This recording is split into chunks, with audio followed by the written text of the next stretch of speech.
Hello guys, আসসালামু আলাইকুম। আর আফা ভাই অকল কেন আছেন?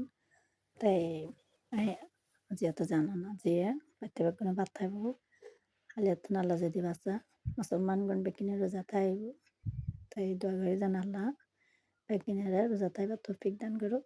তো যাই হোক আমার বাচ্চা দেবো আমার বাচ্চা রোজা থাকব আমার বাচ্চালার দামও আল্লাহ কুলো অবস্থা আনতো আর কুড়াইও আমার বাচ্চা লাইনে বেশিরভাগ কুড়া চিন্তা করলাম ঠিক আছে যেহেতু রোজা থাকব কুড়া রান্ধি তাই মুরগির মাংসটা বাইর করে মুরগির মাংস রান্ধি তাই হঠাৎ মন যে দেড়শো ব্লগ করি তাই ভিডিও করি তারপরে আমি মুরগির মাংস কেন রান্ধে ব্লগ করি তারপরে দেখতে লাগবেন তার মুরগির মাংস আরও রান্না করছি অন্যান্য কিছু রান্ধি কিন্তু বাচ্চা হলে যেহেতু কুড়া রান্ধি হিন্দি খুব ভিডিও করি তাই ভিডিও করলাম তাই আর আফাক্কাল কে কে রান্ধেন যেন জানাবেন আর রান্না হলে যেন হবেন আর ওনারা রেসোর্টও বনাদমিকে চাইবেন লাইক সাবস্ক্রাইবার কমেন্ট করছেন আর চ্যানেলগার একটু সাহায্য করিবেন। আসসালামু আলাইকুম।